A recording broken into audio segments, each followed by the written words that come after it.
like to do the same move, but I'm happy I find my bag because I was raised my bag as here it was.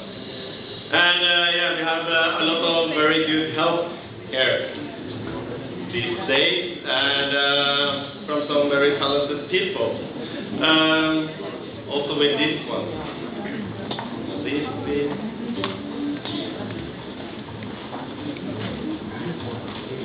We are doing some styling techniques in the end, and